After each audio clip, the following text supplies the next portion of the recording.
11장. 예수께서 12제자에게 이렇게 당부하시고 나서 계속해서 여러 동네에서 가르치고 전도하셨다. 한편 요한은 감옥에 갇혀 있었다. 그는 예수께서 하고 계신 일을 전해 듣고는 자기 제자들을 보내어 물었다. 우리가 기다려온 분이 선생님입니까? 아니면 아직도 기다려야 합니까? 예수께서 그들에게 말씀하셨다. 가서 지금 벌어지고 있는 일을 요한에게 말하여라. 눈먼 사람이 보고, 저는 사람이 걷고, 나병 환자가 깨끗해지고, 귀먹은 사람이 듣고, 죽은 사람이 살아나며, 이 땅의 불쌍한 사람들이 하나님께서 자기들 편임을 깨닫는다. 이것이 너희가 기대하던 것이냐? 그렇다면 너희야말로 가장 복된 사람인 줄 알아라. 요한의 제자들이 보고하러 떠나자 예수께서 무리에게 요한에 대해 말씀하셨다. 그를 보러 광야에 나갈 때에 너희는 무엇을 기대했더냐? 주말을 쉬러 나온 사람이더냐? 아닐 것이다. 그럼 무엇이냐? 멋진 양복을 차려입은 교주더냐? 광야에서는 어림도 없다. 그럼 무엇이냐? 예언자냐? 맞다. 애언자다. 너희 평생의 최고의 애언자일 것이다. 그는 애언자 말라기가 내가 내 애언자를 앞서 보내어 내 길을 평탄하게 만들 것이다 라고 말한 그 예언자다. 지금 무슨 일이 벌어지고 있는지 내가 말해주겠다. 역사상 어느 누구도 세례자 요한보다 나은 사람이 없다. 그러나 그가 너희에게 준비시킨 천국에서는 가장 낮은 사람이라도 요한보다 앞선다. 오랫동안 사람들은 스스로 하나님 나라에 들어가려고 애써왔다. 그러나 예언자들의 책과 하나님의 율법을 자세히 읽어보면 알겠지만 그 모든 것이 요한에서 절정에 이르고 요한과 협력하여 천국의 메시아를 위한 길을 예비하고 있다. 이렇게 보면 요한은 너희 모두가 어서 와서 메시아를 소개해 주기를 고대했던 그 엘리야가 맞다. 내 말을 듣고 있느냐? 정말로 듣고 있느냐? 이 세대 사람들을 어떻게 설명할 수 있을까? 그들은 우리는 더 놀고 이야기하고 싶은데 엄마 아빠는 늘 피곤하고 바쁘다고 해요. 하고 불평을 늘어놓는 아이와 같다. 요한이 와서 금식하니 사람들은 그를 미쳤다고 했다. 내가 와서 실컷 먹으니 사람들은 내가 술고래며 인간 쓰레기들의 친구라고 했다. 본래 여론조사는 믿을 만한 것이 못되지 않더냐. 음식 맛은 먹어보아야 한다. 그 후에 예수께서 자신이 가장 열심히 일하셨으나 사람들의 반응이 가장 적었던 여러 도시들을 호되게 책망하셨다. 그곳 사람들이 무관심하게 제 갈 길로 가버렸던 것이다. 고라시나 너에게 화가 있을 것이다. 벳세다야 너에게 화가 있을 것이다. 두로와 시돈이 너희가 본 엄청난 기적의 절반만 보았어도 당장 무릎을 꿇었을 것이다. 심판날에 그들은 너희에 비하면 가벼운 볼로 끝날 것이다. 가버나움아 네가 잔뜩 점잔을 뺀다만 결국은 지옥에 떨어질 것이다. 소돔 사람들도 너처럼 기회가 있었다면 그 도시가 지금까지 남아 있었을 것이다. 심판날에 그들은 너희에 비하면 가벼운 볼로 끝날 것이다. 갑자기 예수께서 기도하셨다. 하늘과 땅의 주인이신 아버지 감사합니다. 아버지께서는 아버지의 길을 똑똑하고 다 아는 체 하는 사람들에게는 숨기시고 평범한 사람들에게는 분명히 밝히셨습니다. 그렇습니다, 아버지. 아버지께서는 이렇게 일하시는 것을 좋아하십니다. 예수께서 다시 사람들에게 말씀하시되 이번에는 부드럽게 말씀하셨다. 아버지께서 이 모든 것을 내게 행하고 말하라고 맡겨주셨다. 이것은 아버지와 아들이 서로를 잘 아는 친밀한 관계에서 비롯되는 부자간의 독특한 일이다. 아무도 아버지가 아는 것처럼 아들을 아는 이가 없고 아들이 아는 것처럼 아버지를 아는 이도 없다. 하지만 나는 이것을 나 혼자만 누릴 생각이 없다. 누구든지 들을 마음만 있으면 나는 차근차근 가르쳐 줄 준비가 되어 있다. 너희는 피곤하고 지쳤느냐? 종교 생활에 탈진했느냐? 나에게 오너라.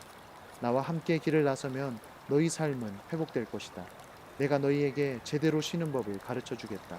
나와 함께 걷고 나와 함께 일하여라. 내가 어떻게 하는지 잘 보아라. 자연스러운 은혜의 리듬을 배워라.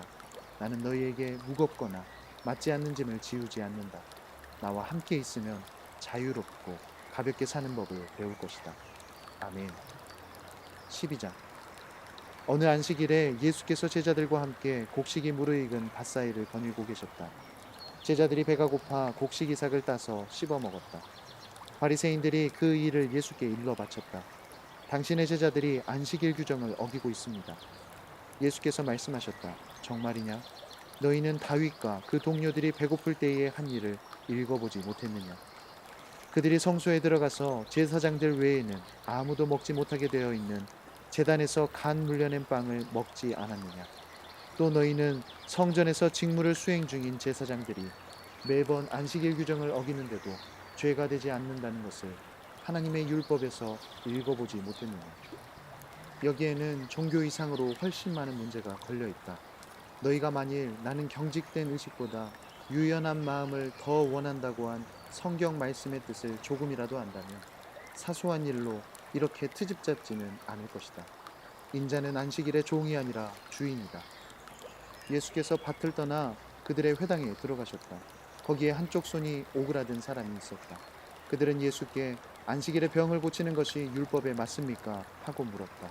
예수를 함정에 빠뜨리려고 했던 것이다. 예수께서 대답하셨다.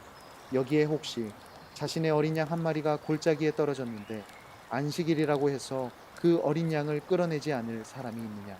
하물며 인간에게 친절을 베푸는 것이 짐승에게 친절을 베푸는 것만큼이나 율법에 맞지 않겠느냐? 그러고 나서 예수께서 그 사람에게 말씀하셨다. 네 손을 내밀어라. 그가 손을 내밀자 그 손이 다 나았다. 바리새인들은 발끈해 나가서는 예수를 파멸시킬 방도를 흥분하며 이야기했다. 예수께서 사람들이 자기를 붙잡으려는 것을 아시고 다른 데로 가셨다. 많은 사람들이 따라왔고 예수께서는 그들을 다 고쳐주셨다. 또 그들에게 소문을 내지 말라고 당부하셨다. 이사야가 기록한 대로 하신 것이다. 내가 신중히 택한 종을 잘 보아라. 나는 그를 한없이 사랑하며 기뻐한다. 내가 내 영을 그 위에 두었으니 그가 모든 나라의 정의를 선포할 것이다. 그러나 그는 소리를 지르거나 목소리를 높이지 않으며 길가에서 소란을 피우지 않을 것이다. 그는 누구의 감정도 짓밟지 않으며 너희를 궁지에 몰아넣지도 않을 것이다. 어느새 그의 정의가 승리할 것이며 아득히 먼 곳에 믿지 않는 사람들까지도 들려오는 그의 이름만 듣고도 희망을 품게 될 것이다. 그 후에 사람들이 귀신 들려 눈 멀고 귀먹은 불쌍한 사람을 예수 앞에 데려왔다. 예수께서 그를 고쳐 시력과 청력을 되찾아 주셨다. 그것을 본 사람들이 감동했다. 이 사람은 다윗의 자손이 틀림없다. 그러나 바리새인들은 그 보고를 듣고도 빈정대며 말했다. 마술이다. 소매자락에서 마귀의 속임수를 끄집어낸 것이다. 예수께서 그들의 비방에 맞섰다.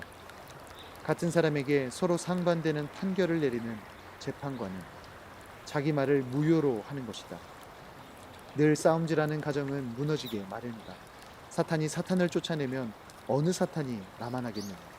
너희가 나를 마귀라고 욕하며 마귀 쫓아내는 마귀라 부른다면 너희의 귀신 쫓아내는 자들에게도 똑같은 욕이 되지 않겠느냐. 그러나 내가 하나님의 능력으로 악한 귀신들을 내쫓는 것이라면 하나님 나라가 확실히 여기 있는 것이다. 환한 대낮에 시퍼렇게 눈을 뜬 건장한 사내의 집에 들어가서 그 살림을 가지고 달아나려면 먼저 그 사람을 묶어야 하지 않겠느냐. 그를 묶으면 집을 깨끗이 털 수 있다. 이것은 전쟁이며 중립지대는 없다. 내 편이 아니라면 너희는 내 적이다. 돕지 않으면 방해하는 것이다. 용서받지 못할 말이나 행동은 없다. 그러나 너희가 고의로 하나님의 영을 끝까지 비방하면 너희를 용서하시는 바로 그분을 물리치는 것이다. 너희가 어떤 오해로 인자를 거부하면 성령께서 너희를 용서하실 수 있다. 그러나 성령을 거부하면 너희는 자신이 걸터 앉은 나뭇가지를 톱으로 잘라내는 것이고 용서하시는 그분과의 모든 관계를 너희 자신의 사악함으로 끊어버리는 것이다. 건강한 나무를 키우면 건강한 열매를 거둔다. 병든 나무를 키우면 벌레 먹은 열매를 거둔다. 열매를 보면 나무를 알 수 있다. 너희 생각은 뱀 구덩이와 같다. 너희 생각이 그렇게 더러운데 어떻게 너희 말이 온전할 수 있겠느냐. 너희 말에 의미를 부여해 주는 것은 사전이 아니라 너희 마음이다. 선한 사람은 철마다 선한 행실과 선한 말의 열매를 맺는다. 악한 사람은 과수원의 마른 병과 같다. 내가 너희에게 말한다. 이 부주의한 말 한마디 한마디가 되돌아와서 너희를 괴롭힐 것이다. 결산의 날이 올 것이다. 말에는 막강한 힘이 있다. 말에 신중을 기하여라. 말이 너희를 구원할 수도 있고 너희를 저주할 수도 있다. 나중에 종교학자와 바리새인 몇 사람이 예수를 찾아왔다. 선생님, 당신의 신임장을 보고 싶습니다. 하나님이 함께 하시는 일이라는 확실한 증거를 보여주십시오. 기적이라도 보여주시지요. 예수께서 말씀하셨다. 너희가 증거를 찾고 있으나 엉뚱한 증거를 찾고 있다. 너희는 너희의 호기심을 만족시켜주고 기적에 대한 너희의 욕망을 채워줄 무언가를 바란다. 그러나 너희가 얻게 될 유일한 증거는 증거처럼 여겨지지 않는 요나의 증거뿐이다.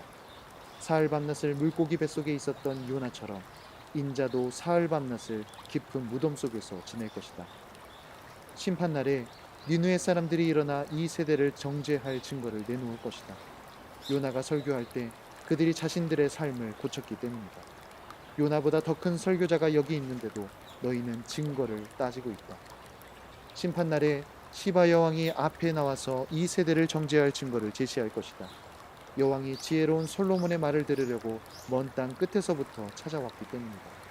솔로몬의 지혜보다 더 큰 지혜가 바로 너희 앞에 있는데도 너희는 증거 운운하며 억지를 부리고 있다. 사람에게서 쫓겨난 더러운 악한 귀신은 광야를 이리저리 떠돌며 자기가 들어갈 만한 오아시스, 곧 순진한 영혼을 찾아다닌다. 아무도 찾지 못하면 귀신은 내가 전에 있던 소굴로 돌아가자 하고 말한다. 돌아가 보니 그 사람은 흠 하나 없이 깨끗한데 텅 비어있다. 그래서 악한 귀신은 달려가서 자기보다 더 악한 귀신을 7이나 끌어모아서는 다 함께 그 사람 안에 들어가 난장판을 벌인다. 결국 그 사람의 상태는 깨끗함을 받지 않았던 처음보다 훨씬 나빠진다. 바로 이 세대가 그렇다. 너희 생각에는 너희가 삶의 쓰레기를 치워내고 하나님 앞에 준비된 것 같을지 모르나 너희는 내 나라의 메시지를 순순히 받아들이지 않았다. 이제 온갖 마귀가 다시 들어오고 있다. 예수께서 아직 무리에게 말씀하고 있는데 그분의 어머니와 형제들이 나타났다. 그들은 밖에서 예수께 말을 전하려고 했다. 누군가 예수께 말씀드렸다. 선생님의 어머니와 형제들이 이야기하려고 밖에 있습니다. 예수께서 직접 답하지 않고 이렇게 말씀하셨다. 내 어머니와 형제들이 누구라고 생각하느냐? 그러고는 제자들을 향해 손을 내미셨다. 잘 보아라. 이들이 내 어머니요 형제들이다. 순종이 피보다 진하다. 내 하늘 아버지의 뜻에 순종하는 사람이 내 형제요 자매요 어머니다. 아멘. 13장. 같은 날 예수께서 집에서 나가 해변에 앉으셨다. 순식간에 바닷가를 따라 무리가 모여들어 예수께서 할 수 없이 배에 오르셨다. 예수께서 배를 설교단 삼아 회중에게 여러 이야기를 들려주셨다. 너희는 어떻게 생각하느냐? 어떤 농부가 씨를 뿌렸다. 씨를 뿌리는데 덜어는 귀리에 떨어져서 새들이 먹어버렸다. 덜어는 자갈밭에 떨어져서 금세 싹이 났으나 뿌리를 내리지 못해 해가 나자 곧 시들어버렸다. 덜어는 잡초밭에 떨어져서 싹이 났으나 잡초가 짓눌려 버렸다. 덜어는 좋은 땅에 떨어져서 농부가 생각지도 못한 큰 결실을 맺었다. 너희는 듣고 있느냐? 정말로 듣고 있느냐? 제자들이 다가와서 물었다. 왜 이야기로 말씀하십니까? 예수께서 대답하셨다. 너희에게는 하나님 나라를 아는 깨달음이 주어졌다. 너희는 하나님 나라가 어떻게 되어가는지 안다. 그러나 이 선물, 이 깨달음은 누구한테나 있는 것이 아니다. 어떤 사람에게는 주어지지 않았다. 누구든지 준비된 마음이 있으면 언제라도 깨달음과 이해가 막힘없이 흐른다. 그러나 준비된 마음이 없으면 깨달음은 흔적도 없이 금세 사라진다. 내가 이야기로 말하는 것은 그런 이유에서다. 마음을 준비시키고 마음을 열어 깨닫도록 주의를 환기시키려는 것이다. 현재 상태로는 그들은 세상 끝날까지 쳐다보아도 보지 못하고 지칠 때까지 들어도 깨닫지 못한다. 내가 이사야의 예언을 굳이 반복해서 말할 필요가 있겠느냐. 너희 귀가 열렸으나 하나도 듣지 못하고 눈을 떴으나 하나도 보지 못한다. 이 사람들은 머리가 꽉 막혔다. 그들은 듣지 않으려고 손가락으로 귀를 틀어막는다. 보지 않으려고 나와 얼굴을 맞대지 않으려고 내 치유를 받지 않으려고 두 눈을 질끈 감는다. 그러나 너희는 하나님이 복 주신 눈, 곧 보는 눈이 있다. 하나님이 복 주신 귀, 곧 듣는 귀가 있다. 예언자와 겸손하게 믿는 이들을 비롯해 많은 사람들이 너희가 지금 보는 것을 보고 너희가 지금 듣는 것을 들을 수만 있었던 그 무엇도 마다하지 않았을 텐데 그럴 기회가 없었다. 농부가 씨를 뿌리는 이 이야기에서 배워라. 누구든지 천국 소식을 듣고도 받아들이지 않으면 마음에 뿌려졌으나 겉에 그대로 남아있는 그 들은 것을 악한 자가 와서 낚아채간다. 이것이 농부가 길 위에 뿌린 씨다. 자갈밭에 떨어진 씨는 듣는 즉시 뜨겁게 반응하는 사람이다. 하지만 성품의 토양이 없다 보니 감정이 식거나 어려움이 닥치면 아무 쓸모가 없게 되고 만다. 잡초밭에 떨어진 씨는 천국 소식을 듣기는 듣지만 세상 모든 것을 갖고 싶고 더 얻으려는 염려와 망상의 잡초 때문에 숨이 막혀서 아무 소득이 없는 사람이다. 좋은 땅에 떨어진 씨는 그 소식을 듣고 받아들여서 생각지도 못한 큰 결실을 맺는 사람이다. 예수께서 또 다른 이야기를 들려주셨다. 하나님 나라는 자기 밭에 좋은 씨를 심은 농부와 같다. 그날 밤 풍군들이 자는 동안에 그의 원수가 밀밭 사이사이에 엉겅퀴를 뿌리고는 동트기 전에 자취를 감췄다. 푸른 싹이 처음 나고 나달이 연글려고 할 때에 엉겅퀴도 함께 나왔다. 일꾼들이 농부에게 와서 말했다. 주인님, 좋은 씨만 가려서 심지 않았습니까? 이 엉겅퀴는 어디서 왔습니까? 주인은 원수가 그랬구나 하고 대답했다. 일꾼들은 엉겅퀴를 뽑을까요? 하고 물었다. 주인이 말했다. 아니다. 엉겅퀴를 뽑다가 밀까지 뽑아버리겠다. 그냥 추수 때까지 같이 자라게 두어라. 그때에 내가 추수하는 사람들에게 엉겅퀴는 뽑아 따로 묶어 불사르고 밀은 거두어 곳간에 넣으라고 하겠다. 또 다른 이야기다. 하나님 나라는 농부가 심은 솔씨 하나와 같다. 솔씨는 씨로서는 아주 작지만 세월이 가면 독수리들이 그 안에 둥지를 틀 만큼 큰 나무로 자란다. 또 다른 이야기다. 하나님 나라는 여자가 보리빵 수십 개를 만들려고 반죽에 넣은 누룩과 같다. 기다리고 있으면 반죽이 부풀어 오른다. 그날 예수께서는 이야기만 하셨다. 오후 내내 이야기 시간이었다. 그분이 이야기로 말씀하신 것은 애언의 성취였다. 내가 입을 열어 이야기하겠다. 세상 첫날부터 숨겨진 것들을 내가 드러내겠다. 예수께서 회중을 돌려보내시고 집에 들어가셨다. 제자들이 들어와서 말했다.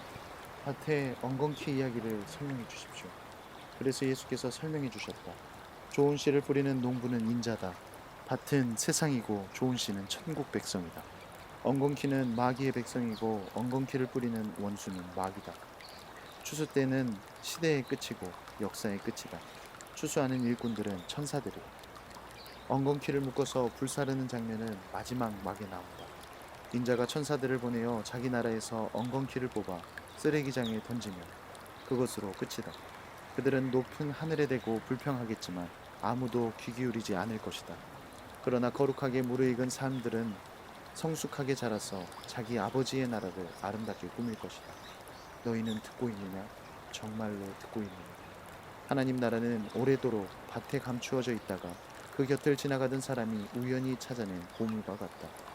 찾아낸 사람은 기뻐 어쩔 줄 몰라서 이게 웬 횡재냐 하며 전 재산을 팔아 그 밭을 산다. 하나님 나라는 최고의 진주를 찾아다니는 보석상과 같다.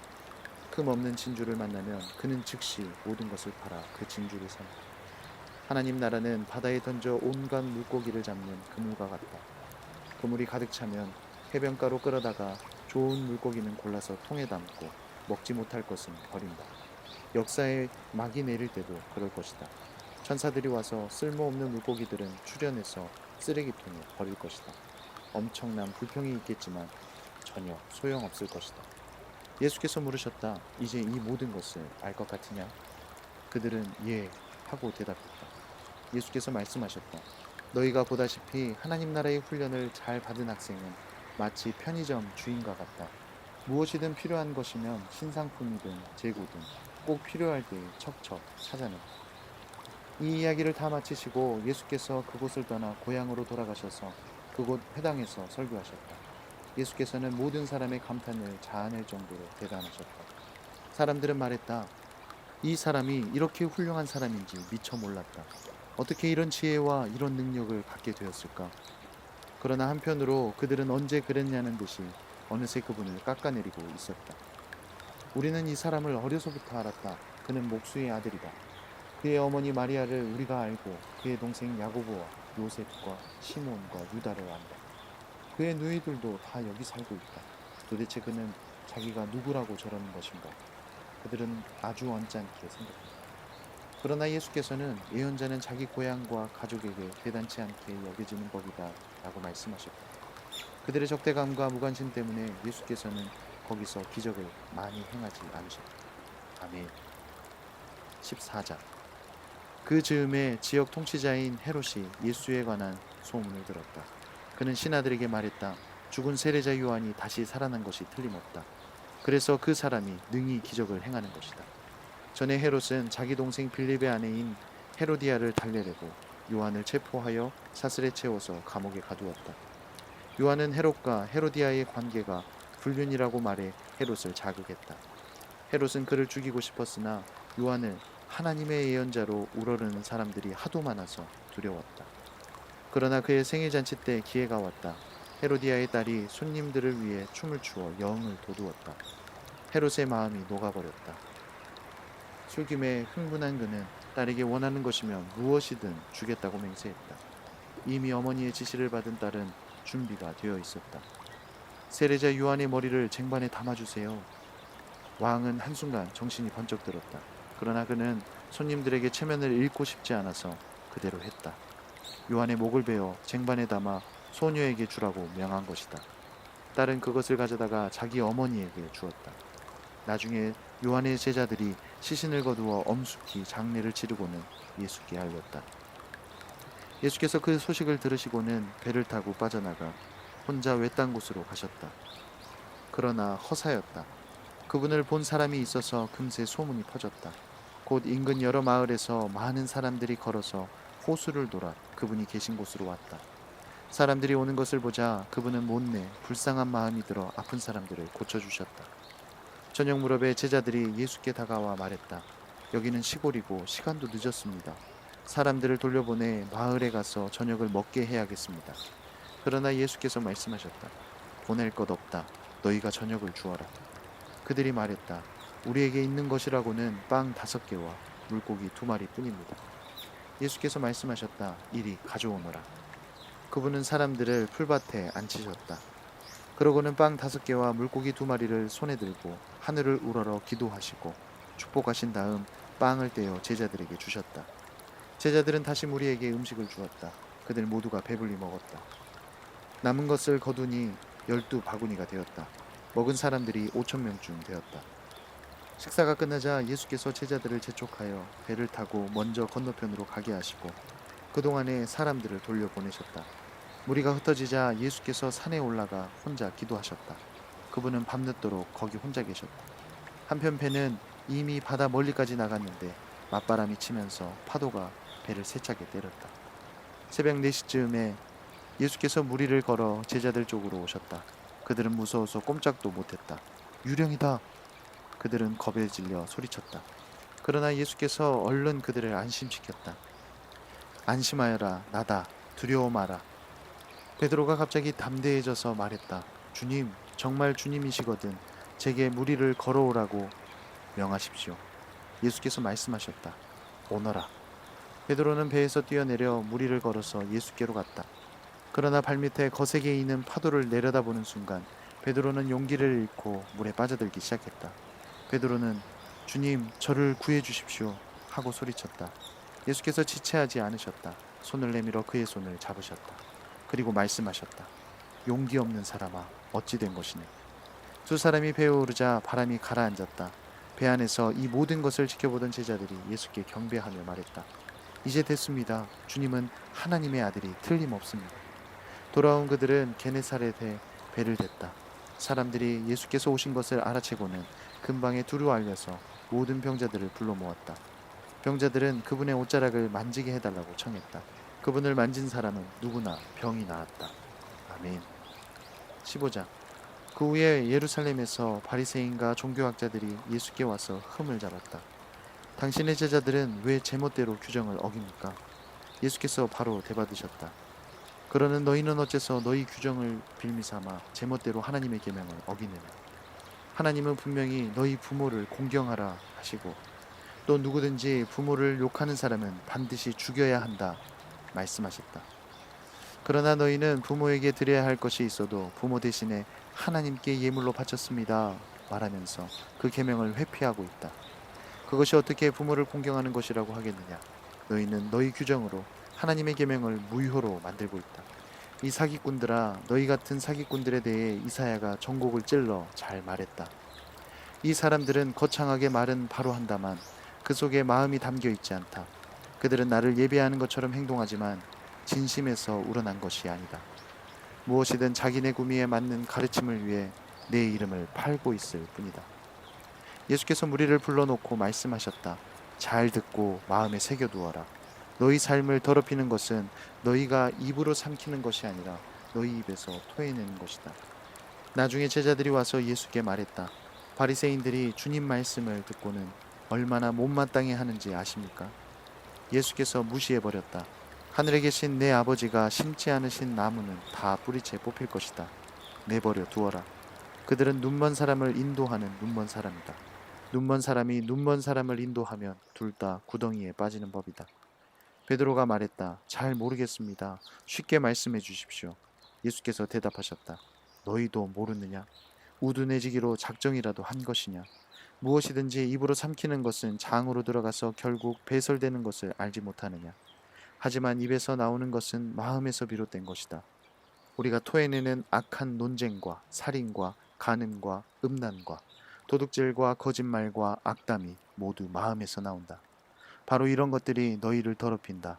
어떤 음식을 먹고 안 먹고 손을 씻고 안 씻고는 전혀 상관없는 일이다. 예수께서 거기에서 떠나 두로와 시돈으로 가셨다. 그들이 도착하기가 무섭게 그 지방에 사는 가나안 여자가 다가와 간청했다. 다윗의 자손이신 주님, 불쌍히 여겨 주십시오. 제 딸이 악한 귀신에 들려 몹시 괴로워하고 있습니다. 예수께서 여자의 말을 무시하셨다. 제자들이 다가와 불평했다. 여자가 우리를 귀찮게 합니다. 어떻게 좀 해주십시오. 성가셔 죽겠습니다. 예수께서 거절하시며 그들에게 말씀하셨다. 나는 이스라엘의 잃어버린 양을 대하는 것만으로도 바쁘다. 그러자 여자가 다시 예수께 와서 무릎을 꿇고 애원했다. 주님, 저를 도와주십시오. 예수께서 말씀하셨다. 자녀들의 입에서 빵을 빼앗아 개들에게 던져주는 것은 옳지 않다. 여자가 재빨리 받았다. 옳습니다, 주님. 하지만 구걸하는 개들도 주인의 상에서 떨어지는 부스러기를 먹습니다. 예수께서 뜻을 굽히셨다. 여자야, 내 믿음은 남다르다. 네 소원대로 되었다. 그 즉시 여자의 딸이 나았다. 예수께서 돌아오셔서 갈릴리 호숫가를 걸어 산에 올라가셨다.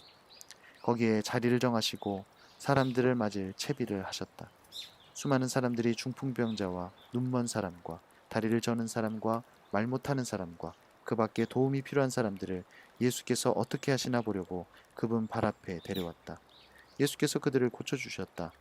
사람들은 말 못하던 사람이 말하고 다리를 저는 사람이 건강해지고 중풍병자가 걸어다니고 눈먼 사람이 사방을 둘러보는 것을 보면서 놀라워했다. 그들은 하나님께서 자기들 가운데 생생히 살아계심을 모든 사람에게 알렸다. 그러나 예수께서는 다 끝내신 것이 아니었다. 예수께서 제자들을 불러 말씀하셨다. 이 사람들을 보니 내 마음이 아프구나. 이들이 사흘이나 나와 함께 있었는데 이제 먹을 것이 없다. 배고픈 채로 가다가는 길에서 쓰러질지도 모르니 차마 보내지 못하겠다. 제자들이 말했다. 하지만 여기는 허허벌판인데 끼니가 될 만한 음식을 어디서 구하겠습니까? 예수께서 물으셨다. 너희에게 빵이 얼마나 있느냐? 빵 7개와 물고기 몇 마리가 있습니다. 그들이 말했다. 그러자 예수께서 사람들을 앉게 하셨다. 예수께서는 빵 7개와 물고기를 손에 들고 감사를 드리신 후에 사람들에게 나누어 주셨다. 모두가 먹되 원하는 만큼 실컷 먹었다. 남은 것을 거두니 큰 것으로 7바구니나 되었다. 4,000명이 넘는 사람들이 배부르게 먹었다. 예수께서 그들을 보내시고 나서 배에 올라 마가단 지방으로 건너가셨다. 아멘. 16장.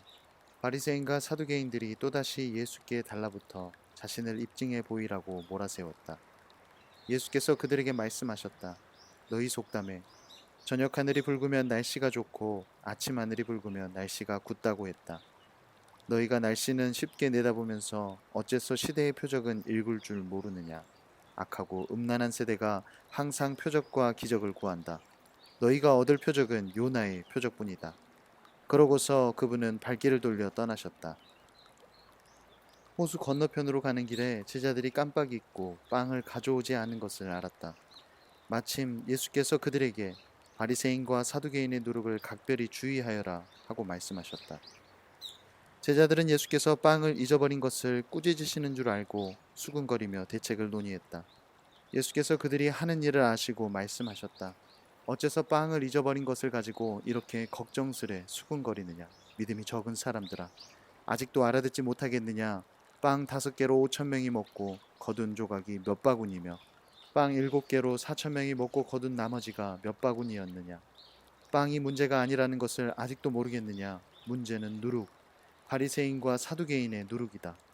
그때서야 그들은 알아들었다. 예수께서는 먹을 것이 아니라 가르침, 곧 바리새인과 사두개인의 가르침을 걱정하셨던 것이다.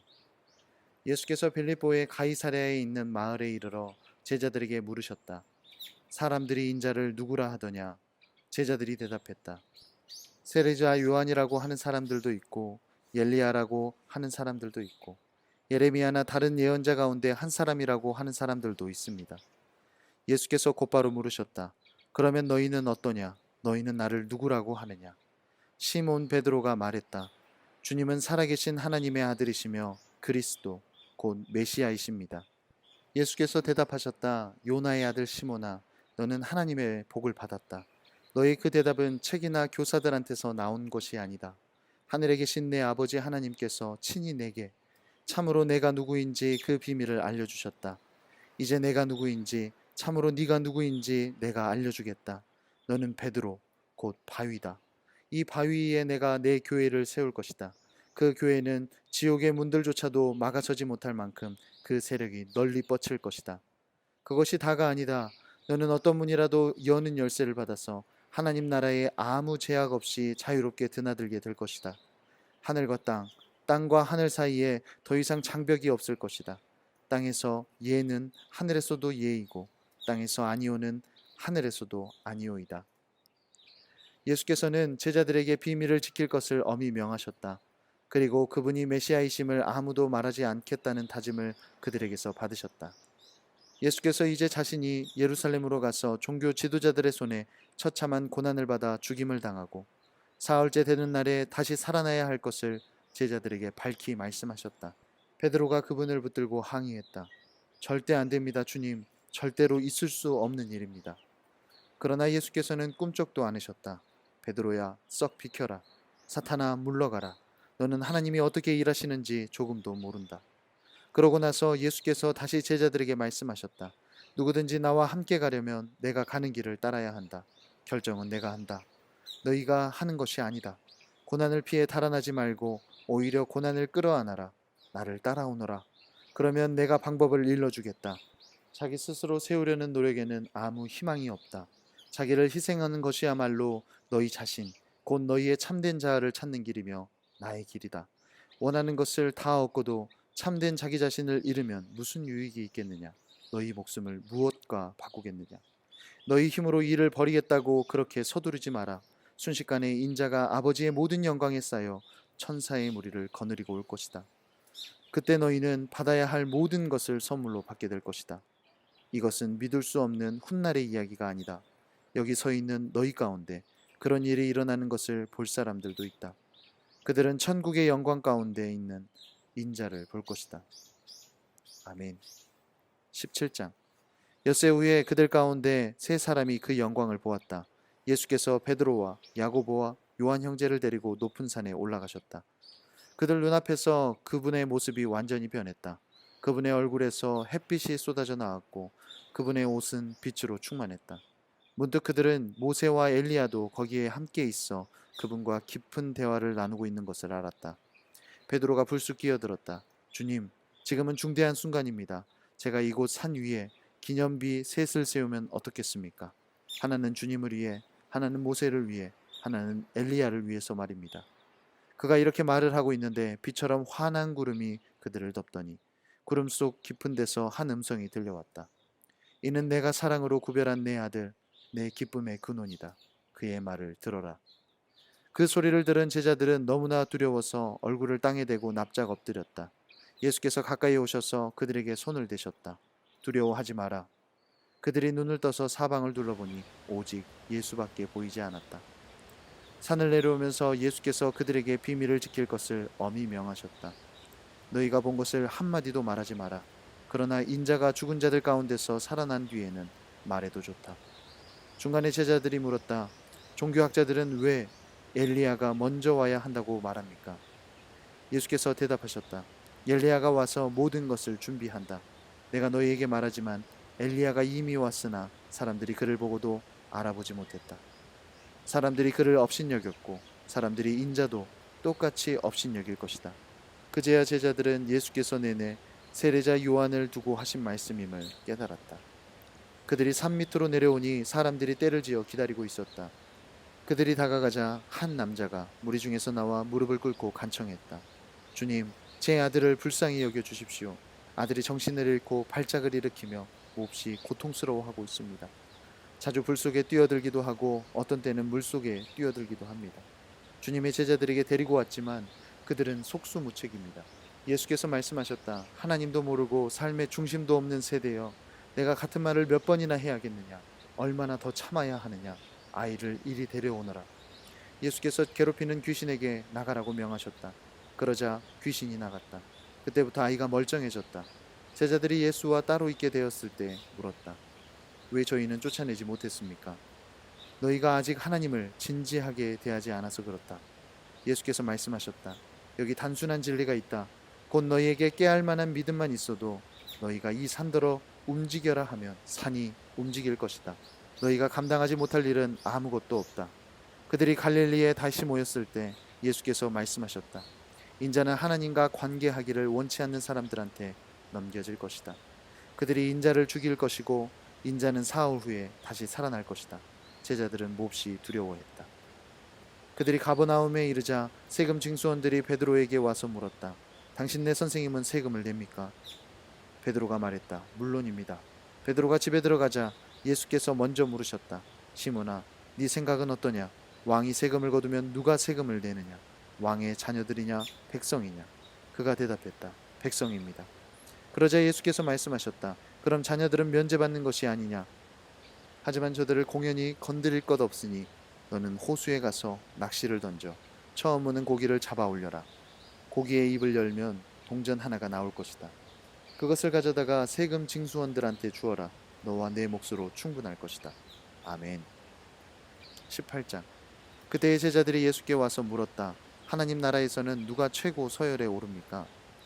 예수께서 그 대답으로 어린아이 하나를 불러다가 방 한가운데 세우고 말씀하셨다. 내가 단호하게 말한다. 처음으로 돌아가서 어린아이처럼 다시 시작하지 않는 한 너희는 천국에 들어가는 것은 고사하고 천국을 보지도 못할 것이다. 누구든지 이 아이처럼 꾸밈없이 순진해지면 하나님 나라에서 높은 서열에 들 것이다. 또한 너희가 나를 생각해서 어린아이 같은 사람을 받아들이면 곧 나를 받아들이는 것과 같다. 그러나 너희가 그들을 괴롭히고 못살게 굴거나 그들의 순진한 믿음을 이용하면 너희는 곧 후회하게 될 것이다.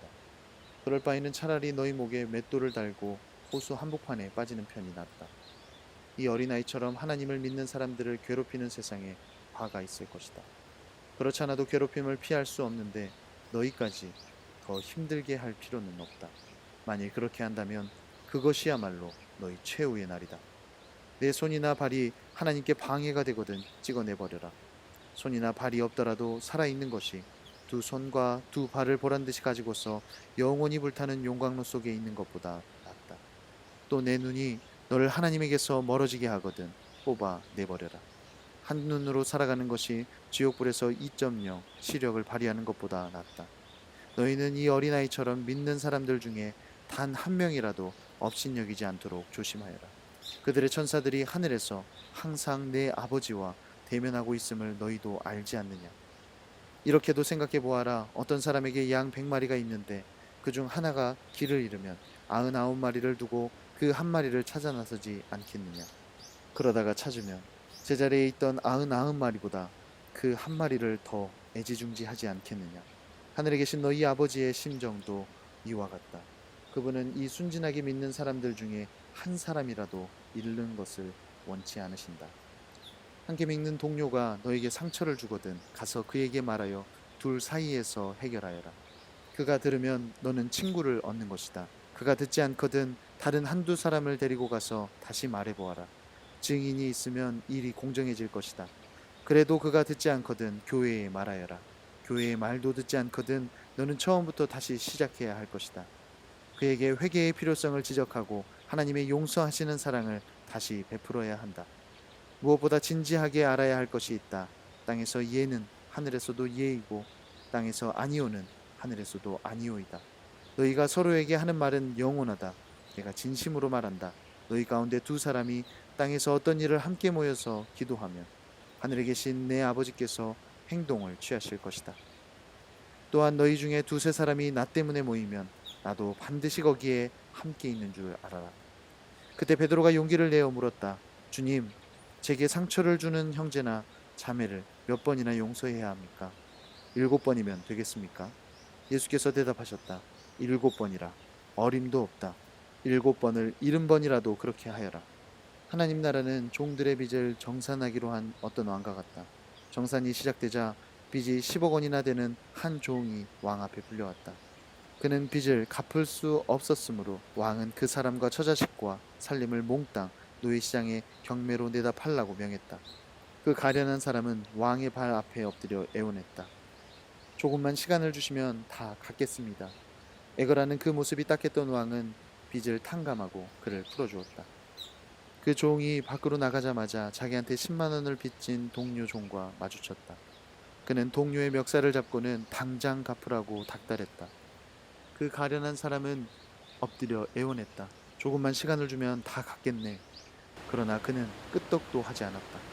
그는 동료를 잡아다가 빚을 갚을 때까지 감옥에 가두었다. 이 모든 일을 지켜본 다른 종들이 이를 괘씸히 여겨 왕에게 낱낱이 아뢰었다. 왕은 그 사람을 불러서 말했다. 이 악한 종아, 네가 나에게 자비를 구하기에 나는 네 빚을 전부 탕감해 주었다. 그러면 너도 자비를 구하는 네 동료 종에게 자비를 베풀어야 마땅하지 않느냐? 왕은 불같이 노하여 그의 빚을 다 갚을 때까지 그를 엄하게 다루었다. 너희 각 사람이 자비를 구하는 사람을 조건 없이 용서하지 않으면 하늘에 계신 내 아버지께서도 너희 각 사람에게 똑같이 하실 것이다. 아멘. 19장. 예수께서 이 가르침을 마치시고 갈릴리를 떠나 요단강 건너편 유대 지방으로 지나가셨다. 그곳에서 큰 무리가 따라오자 예수께서 그들을 고쳐주셨다. 하루는 바리새인들이 그분을 귀찮게 했다. 무엇이든 이유만 있으면 남자가 아내와 이혼하는 것이 율법에 맞습니까? 예수께서 대답하셨다. 너희는 창조주께서 본래 남자와 여자를 서로를 위해 지어주신 것을 성경에서 읽어보지 못했느냐? 그러므로 남자는 부모를 떠나 아내와 굳게 맺어져 한 몸이 된다. 더 이상 둘이 아니라 한 몸이다. 남자와 여자의 이 유기적인 연합은 하나님께서 창조하신 것이다. 그러니 누구도 그들을 갈라놓아서 그분의 작품을 모독해서는 안 된다. 그들이 반박하며 쏘아붙였다. 그렇다면 모세는 왜 이혼 증서와 이혼 절차에 대한 지침을 주었습니까? 예수께서 말씀하셨다. 모세는 너희의 사악한 마음을 염려해서 이혼을 규정했지만 그것이 하나님의 처음 계획은 아니다. 너희는 처음 계획을 따라야 한다.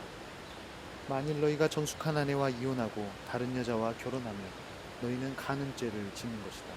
다만 배우자가 간음을 저지른 경우는 예외다. 예수의 제자들이 이 일을 달았다. 그것이 결혼의 조건이라면 우리는 막막합니다. 어쩌자고 결혼을 하겠습니까? 예수께서 말씀하셨다. 누구나 다 결혼 생활을 할 만큼 성숙한 것은 아니다. 결혼해서 살려면 어느 정도 자질과 은혜가 필요하다. 결혼은 모든 사람을 위한 것이 아니다. 나면서부터 결혼에 일절 관심이 없는 사람도 있다. 청혼을 받지 않아서 청혼에 응하지 않은 사람도 있다. 그런가 하면 하나님 나라를 위해 결혼하지 않기로 결심하는 사람도 있다. 그러나 너희가 성숙하여 결혼의 큰 뜻에 이를 수 있겠거든 그렇게 하여라. 하루는 사람들이 예수께서 손을 얹어 기도해 주시기를 바라며 그분께 아이들을 데려왔다. 하지만 제자들이 그들을 쫓아냈다. 그러자 예수께서 끼어드셨다. 아이들을 그냥 두어라. 나한테 오는 것을 막지 마라. 하나님 나라는 이 아이들과 같은 사람들로 이루어진다. 예수께서 아이들에게 손을 얹어 기도해 주신 뒤에 떠나셨다. 또 하루는 어떤 사람이 예수를 막아서며 물었다. 선생님, 제가 무슨 선행을 해야 영원한 생명을 얻겠습니까? 예수께서 말씀하셨다. 어째서 나에게 선한 것이 무엇인지 묻느냐?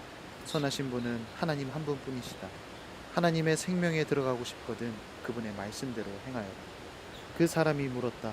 구체적으로 어느 말씀입니까? 예수께서 말씀하셨다. 살인하지 마라, 간음하지 마라, 도둑질하지 마라, 거짓말하지 마라. 내 부모를 공경하라. 그리고 내 자신을 사랑하듯이 내 이웃을 사랑하라. 그 젊은이가 말했다. 제가 그것들을 다 지켰습니다. 무엇을 더 해야 하겠습니까? 예수께서 대답하셨다. 내게 있는 것 전부를 드리려거든. 가서 내 재산을 팔아서 가난한 사람들에게 다 주어라. 그러면 내 모든 부가 하늘에 있게 될 것이다. 그런 다음 와서 나를 따라라.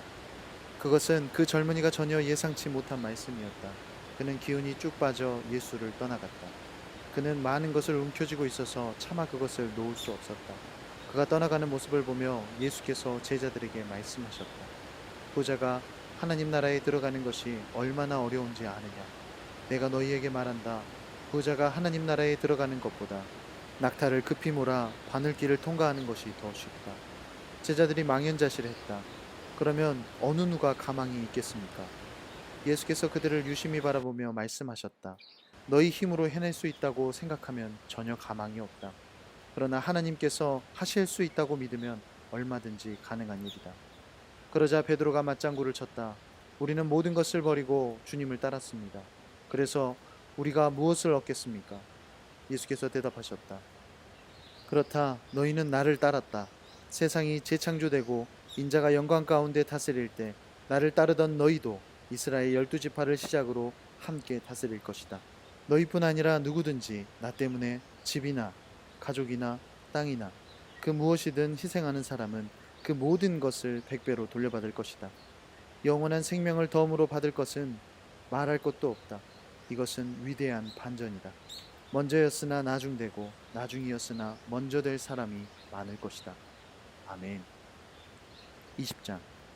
하나님 나라는 아침 일찍 자기 포도원에서 일할 일꾼들을 고용하러 나간 재산 관리인과 같다. 일꾼들은 일당 5만 원에 합의하고 일하러 갔다. 얼마 후 9시쯤에 관리인은 동네 공터에서 일 없이 어슬렁거리고 있는 다른 사람들을 보았다. 그는 그들에게 자기 포도원에 가서 일하라고 하면서 품삯을 상당히 쳐주겠다고 했다. 그들은 일하러 갔다. 관리인은 정오에도 그리고 3시에도 똑같이 그렇게 했다. 5시에 다시 나가보니 아직도 서성이는 사람들이 있었다. 그가 말했다. 당신들은 왜 하루 종일 하는 일 없이 서성거리고 있어? 그들이 말했다. 아무도 우리를 써주지 않아서 그렇습니다. 관리인은 그들에게 자기 포도원에 가서 일하라고 했다. 드디어 하루 일이 끝나자 포도원 주인이 작업반장에게 지시했다. 일꾼들을 불러서 품삯을 주어라. 나중에 고용한 사람부터 시작해서 먼저 온 사람까지 그렇게 하여라. 5시에 고용된 사람들이 와서 각각 5만 원씩 받았다. 먼저 고용된 사람들이 그것을 보고는 자기들은 훨씬 더 받을 줄로 알았다. 그러나 그들도 똑같이 5만 원씩 받았다. 5만 원을 쥐고서 그들은 화가 나서 관리인에게 투덜거렸다. 마지막에 온 일꾼들은 고작 1시간밖에 일하지 않았는데도 하루 종일 땡볕에서 고생한 우리와 똑같이 대우했습니다. 관리인은 모두를 대신해서 말한 그 일꾼에게 대답했다. 친구여, 나는 부당하게 하지 않았소. 우리는 품삯을 5만 원에 합의하지 않았소. 그러니 받아가시오. 나는 맨 나중에 온 사람들에게도 당신들과 똑같이 주기로 정했소. 내 돈으로 내 맘대로 할 수도 없단 말이오. 내가 후하다고 해서 당신들이 인색해지려는 것이오. 여기에 다시 한번 위대한 반전이 있다. 먼저였으나 나중되고 나중이었으나 먼저 될 사람이 많을 것이다. 예수께서 예루살렘을 향해 한참을 가시다가 12제자를 길가로 따로 불러 말씀하셨다. 내 말을 잘 들어라. 우리는 지금 예루살렘으로 올라가는 길이다. 그곳에 가면 인자는 종교 지도자와 학자들에게 넘겨질 것이다. 그들은 인자에게 사형을 선고할 것이다. 그리고 인자를 로마 사람들에게 넘겨주어 조롱하고 고문하고 십자가에 못 박을 것이다. 그러나 사흘째 되는 날에 인자는 다시 살아날 것이다. 그때에 세베대의 아들들의 어머니가 두 아들과 함께 와서 예수 앞에 무릎을 꿇고 청했다. 무엇을 원하느냐? 예수께서 물으셨다. 그 여인이 말했다. 제 두 아들에게 주님 나라에서 최고 영광의 자리를 주십시오. 하나는 주님 오른편에 하나는 주님 왼편에 두시겠다고 약속해 주십시오. 예수께서 대답하셨다. 너희는 너희가 무엇을 구하는지 모른다. 그러고는 야고보와 요한에게 말씀하셨다. 내가 마시려는 잔을 너희가 마실 수 있겠느냐? 그들이 말했다. 물론입니다. 왜 못 마시겠습니까? 예수께서 말씀하셨다. 생각해보니 너희는 과연 내 잔을 마실 것이다. 그러나 영광의 자리를 주는 것은 내 소관이 아니다. 내 아버지께서 하시는 일이다. 다른 열 제자가 이 대화를 듣고는 분통을 터뜨렸다. 두 형제에게 아주 정나미가 떨어졌다. 예수께서 그들을 불러놓고 바로잡아 주셨다. 하나님을 모르는 통치자들이 얼마나 위세를 부리며 작은 권력에 얼마나 빨리 취하는지 너희는 보았다. 너희는 그래서는 안 된다. 누구든지 크고자 하면 섬기는 사람이 되어야 한다. 너희 가운데 누구든지 첫째가 되고자 하면 먼저 종이 되어야 한다. 인자가 한 일이 바로 그것이다. 인자는 섬김을 받으러 온 것이 아니라 섬기러 왔다. 포로로 사로잡힌 많은 사람들을 살리기 위해 자기 목숨을 내어주려고 왔다. 그들이 여리고를 떠나려는데 큰 무리가 따라왔다. 그때 길가에 앉아있던 눈먼 두 사람과 마주쳤다. 두 사람은 예수께서 지나가신다는 말을 듣고는 갑자기 소리쳤다. 주님, 우리를 불쌍히 여겨 주십시오. 다윗의 자손이여 불쌍히 여겨 주십시오. 무리가 그들을 조용히 시키려고 했으나 그들은 더 크게 소리쳤다. 주님, 우리를 불쌍히 여겨 주십시오. 다윗의 자손이여 불쌍히 여겨 주십시오. 예수께서 걸음을 멈추시고 그들을 부르셨다.